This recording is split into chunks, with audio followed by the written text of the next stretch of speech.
Olá, oitavo ano. Vamos aí para mais uma videoaula. E na nossa última aula lá que a gente teve pelo Zoom, né, a gente falou sobre as últimas duas etapas da Revolução Francesa. A primeira, né, foi a da monarquia constitucional, a segunda dos jacobinos e a terceira, perdão, o retorno dos girondinos ao poder. E essa última fase, essa terceira fase, acaba com um golpe que Napoleão dá em 18 de Brumário. Né? Lembra que a França tinha mudado o calendário, então eles tinham colocado nomes lá, o Brumário, o Ventoso, cada mês tinha suas características climáticas. Então, em 18 de Brumário, ele deu um golpe. Esse novo período, né, que vai ser governado então por esse general que cresceu em importância e tal durante a Revolução Francesa, que é o Napoleão, é conhecido como Era Napoleônica. Lá desde que é o período entre 1799 a 1815. E esse período nós dividimos em duas fases. A primeira é chamada de consulado, que é de 1799 até 1804. E a segunda fase, e a segunda parte, né, é o Império, que é de 1804 até 1815. Mas essas datas não são tão importantes, vocês precisam saber mais as características de um ou de outro, então decorar a data. Mas durante esse período, então, do consulado, logo que Napoleão assume o poder depois do golpe, ele vai governar a França como cônsul. Então, por isso esse nome. Ele governava a França como o cônsul e tinha mais outros dois cônsuls que o auxiliavam. Nesse período, ele vai ser apoiado principalmente pela alta burguesia, porque a França havia se desestabilizado economicamente muito durante o período da Revolução e os burgueses eles queriam que a França retomasse seu crescimento econômico, nem que para isso tivessem que ter um governo centralizado de novo, né? Então eles apoiam o golpe de Napoleão. Nesse período ele vai se caracterizar principalmente pelo Napoleão tentando reorganizar economicamente a França. Então, ele vai criar o Banco Nacional da França, ele cria uma nova moeda para a França, que é o franco, que é uma moeda que a França usa até os dias de hoje. Desculpa, ela usou, né, até antes do euro, né, hoje em dia é o euro, né, mas a França usou essa moeda até adotar o euro. E nesse período também os burgueses eles aproveitam, né, esse investimento que o Napoleão vai fazer para investir numa modernização industrial na França. Então a França volta a crescer muito, volta a crescer economicamente. Inclusive a ponto de ficar tete a tete ali com os ingleses, que haviam passado primeiro para a Revolução Industrial. Nesse período também do consulado, o Napoleão ele cria o Código Napoleônico, que é um conjunto de leis é, baseadas na Revolução Francesa e que vão ser até o espelho, né, uma inspiração para muitos códigos de leis em toda a Europa depois disso. É um código de leis chamado até bastante avançado, no sentido de direitos iguais, direito a, a um julgamento imparcial, e etc. E tal. No final desse período, em 1804, Napoleão, que era muito esperto, queria se manter no poder, ele vai propor um plebiscito. O que é um plebiscito? Plebiscito é uma consulta popular.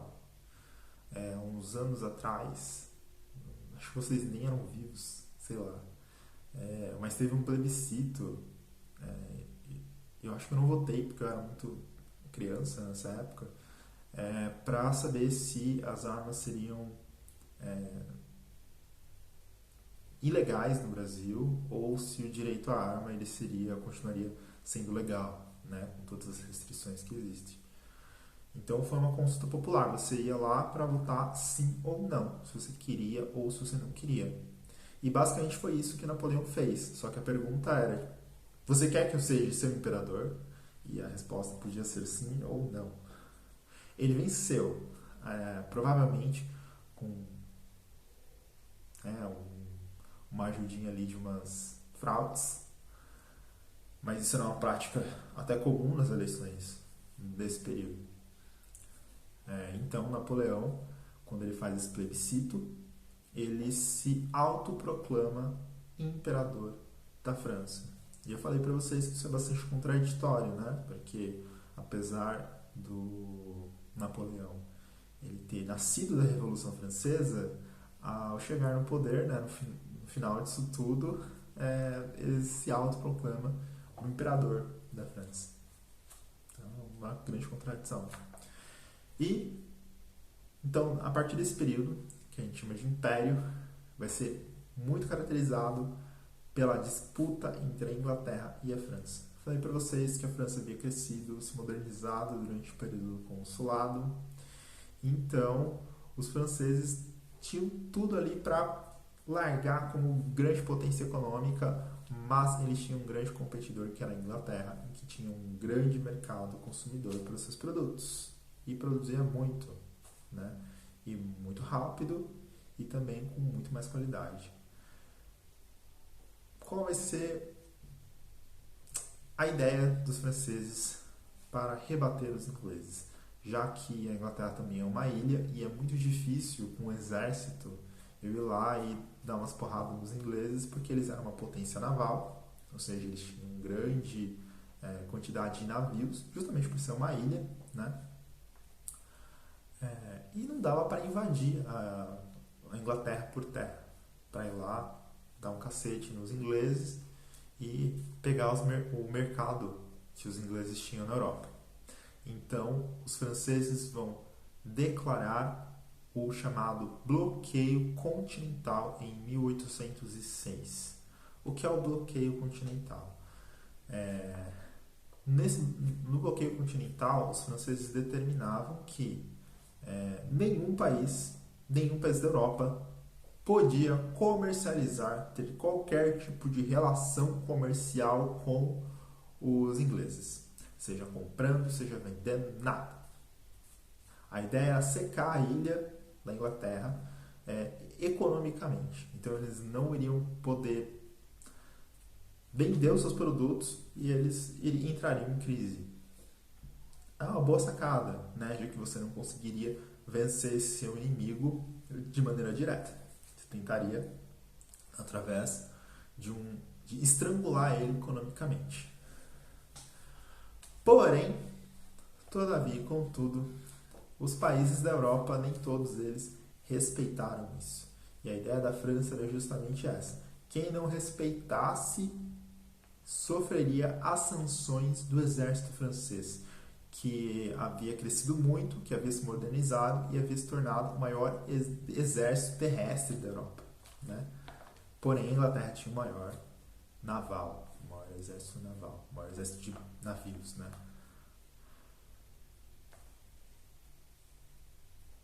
Alguns países, como por exemplo Portugal, eram tão dependentes da economia inglesa que não conseguiram deixar de comercializar com os ingleses. Então, os portugueses vão ser um desses primeiros a sofrerem as sanções dos franceses. Então, em 1808, devido a Portugal continuar comercializando com a Inglaterra, os franceses decidem invadir Portugal. Só que vocês sabem, se vocês lembram ali do mapinha, que Portugal fica ali na Península Ibérica, né? Bem ali de cabeça para o mar Atlântico. Só que para você chegar em Portugal, você precisa passar pela Espanha, se você for por terra. Então, nesse momento, os espanhóis ainda eram aliados dos franceses, Só que os franceses, quando eles passam ali pelo território da Espanha para chegar em Portugal, eles aproveitam e falam assim, já que a gente está aqui, vou destronar esse rei aqui, por que não? Tá aqui, já tá rápido, né? Então ele destrona o Fernando VII da Espanha, prende o cara e ele coloca o irmão dele para governar a Espanha, que é o José Bonaparte. E invade Portugal. Depois de já ter invadido a Espanha, né? Ele invade Portugal em 1808, o que pressiona a família real e toda a corte, toda a administração do governo português a se mudar para sua colônia, o Brasil. Mas isso a gente vai ver aí nas próximas aulas, em outras aulas. Outro país que vai desrespeitar essa determinação é a Rússia. Em 1812, o Napoleão resolve então invadir a Rússia também. Porém, existem alguns problemas em se invadir a Rússia. Primeiro que a Rússia é um país gigantesco, né? Já naquela época era o maior país do mundo. Né? E naquela época, inclusive, era maior do que é hoje. Né? E para invadir esse território gigantesco, você teria que ter também um exército muito grande. Napoleão tinha um exército gigantesco. Só que os russos vão usar uma estratégia que funciona muito bem no seu território, que é a estratégia da terra arrasada. Então, o czar, que era como se chamava os governantes da Rússia, né? O czar Alexandre I, ele vai determinar que as vilas e cidades ali, elas fossem destruídas, elas fossem queimadas, que todas as pessoas fugissem para o interior da Rússia, né? para áreas mais distantes da fronteira, e levassem consigo comidas, qualquer coisa, e queimassem plantações, não deixassem nada para trás, e fugissem. Essa técnica da terra arrasada, ela foi importante para a Rússia, por quê? Porque conforme chegavam os soldados franceses, eles precisavam comer, né? Essa era geralmente a técnica que se usava, né? Se chegava, saqueava uma área, invadia uma vila, e aí você tinha ali provisões, você tinha comida para você manter o seu exército. Só que, à medida que Napoleão foi entrando no território da Rússia, ele não tinha como se manter. Então, as pessoas, o exército foi passando fome, né? E naquele inverno rigoroso da Rússia, foi muito difícil eles continuarem avançando para as grandes cidades, como São Petersburgo ou Moscou. Então, no final das contas, eles tiveram que recuar e voltar. Essa foi a primeira das derrotas que Napoleão começa a ter a partir daí. Então, a partir daí, Napoleão começa a ter seguidas derrotas, até que em 1814 ele é derrotado pelos ingleses, é preso, é levado para uma ilha chamada Elba. Ele fica alguns meses nessa ilha, mas consegue fugir ainda, volta para a França, governa por mais ou menos 100 dias, tanto que esse período é conhecido como governo de 100 dias, mas é derrotado, então, novamente, uma coalizão aí de 4 países, né? Que é a Inglaterra, o Império Austro-Húngaro, a Rússia e a Áustria.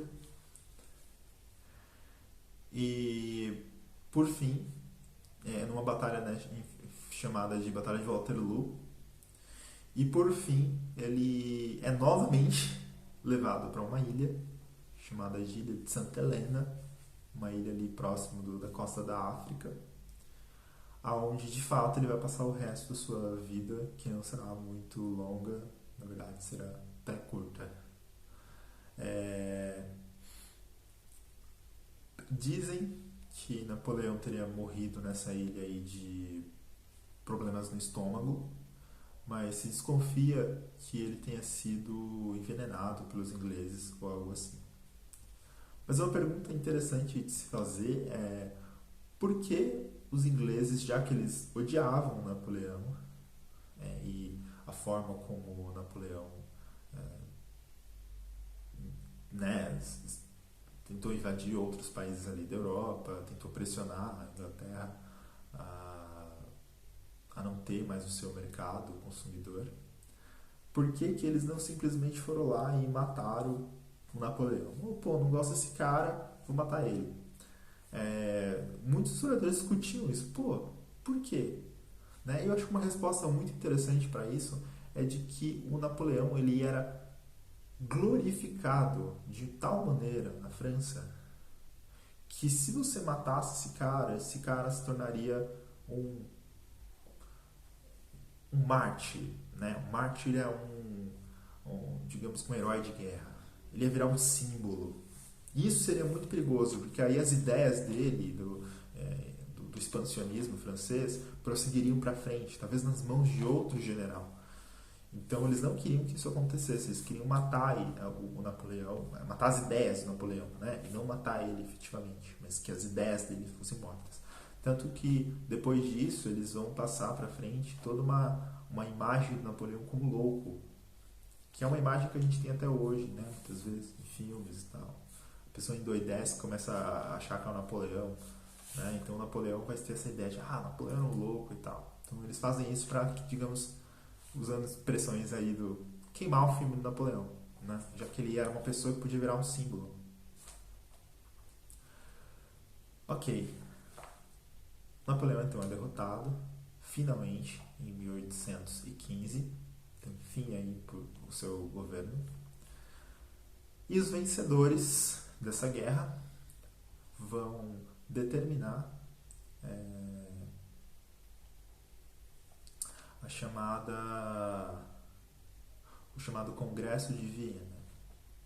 Eles vão se reunir, né, e vão determinar algumas coisas para toda a Europa. A ideia era estabilizar a Europa depois dessa quantidade de guerras, de invasões, de reis que tinham sido destronados. Então eles criam esse Congresso de Viena. O que vai determinar o Congresso de Viena? Em primeiro lugar, o Congresso de Viena vai determinar que todas as famílias reais, as casas reais, que haviam sido destronadas antes da Revolução Francesa, deveriam retornar ao seu posto de governantes. Pô, mas isso significa que os Bourbons vão voltar para a França, né? Os reis da família Bourbon vão voltar para a França? Sim, sim. De fato foi isso que aconteceu. Mas vocês lembram que o Luís XVI e a sua esposa, a Maria Antonieta, eles haviam sido degolados pelos jacobinos. Então eles não poderiam votar, a não ser que fizesse ali, uma mesa branca e fizesse contato com os espíritos deles. Mas o filho dele havia conseguido fugir, né? Que também era um Luís. Meu Deus, como esse povo gosta de Luís, né? Mas o Luís XVII, então ele passa a assumir o trono da França, com Bourbon. Então, nossa, a Revolução serviu para nada. Na verdade, a Revolução mudou muita coisa na cabeça dos franceses. E a história da França é muito interessante, não dá pra gente falar tudo sobre isso, mas basicamente o que eu posso falar para vocês é que os franceses nunca mais vão ter a mesma mentalidade que eles tinham antes da Revolução. E eles nunca mais vão aceitar governos absolutistas e autoritários. Então, outras revoluções vão se seguir a essa. Pra vocês terem noção, a França hoje vive a sua terceira república. Isso quer dizer que houve uma conturbada, diversas coisas que foram acontecendo. Aí vinha a república, voltava para o império, aí depois fazia uma revolução de novo e colocava uma república, até por fim estabilizar na República Francesa que é hoje. E que é um país muito caro aos direitos das pessoas, né, aos seus direitos fundamentais. Né? A França tem no seu lema, no seu hino nacional, toda a herança da Revolução Francesa até os dias de hoje. A bandeira da França hoje é a bandeira da Revolução Francesa. Então tudo isso é muito importante para a França hoje. A queda da Bastilha, que eu falei para vocês, que foi aquela prisão, né, que o rei prendia os seus inimigos, e que é considerado um marco do início da Revolução, né, a queda da Bastilha, hoje é feriado nacional na França. Então tudo isso está presente na França até os dias de hoje. A França é um país que qualquer governante que entre, que tenta tirar alguns direitos das pessoas, eles vão lá nas ruas, fazem protestos. Então é um povo muito agitado por fazer protestos, por lutar por direitos. E tudo isso é uma herança cultural muito forte da Revolução. A Revolução está presente na França até os dias de hoje. E depois a Revolução também vai se espalhar pela Europa, essas ideias que aconteceu na França. Então tudo isso vai incentivar que outras revoluções também aconteçam, pouco a pouco, durante todo o século XIX. Então, apesar de parecer que tudo aquilo aconteceu por nada, né? Porque no final das contas os Bourbons voltaram lá em 1815. Na verdade, aquilo foi a sementinha de algo que depois se espalhou. Mas voltando ao Congresso de Viena, eu falei para vocês que, né, os reis que governavam antes da Revolução voltariam para o seu trono. Mas outra coisa que é muito importante é que cada país, cada reino da Europa só poderia ser governado de dentro do seu território. Essa é uma outra coisa extremamente importante, principalmente para a gente que vai estudar daqui a pouco a história do Brasil. Porque vocês lembram que a família real de Portugal, eu falei, ela fugiu de Napoleão e foi para a sua colônia, o Brasil. E estava governando Portugal também, só que do Brasil. Então ela estava governando de fora do seu território. Mas como eles vão resolver essa situação, a gente só vai ver nas outras aulas, quando a gente estiver falando sobre o Brasil. Tá bom? Então a gente encerra por hoje e vejo vocês na próxima aula, nossa próxima aula ao vivo. Lembrando que nossa próxima aula ao vivo eu vou retomar algumas dessas coisas que eu falei aqui sobre o Império, sobre o período, a Era Napoleônica, né? E vou fazer de novo aquele joguinho que a gente fez com o Kahoot, né? Aquele programinha lá de celular. Então, até mais, gente. Até a próxima aula.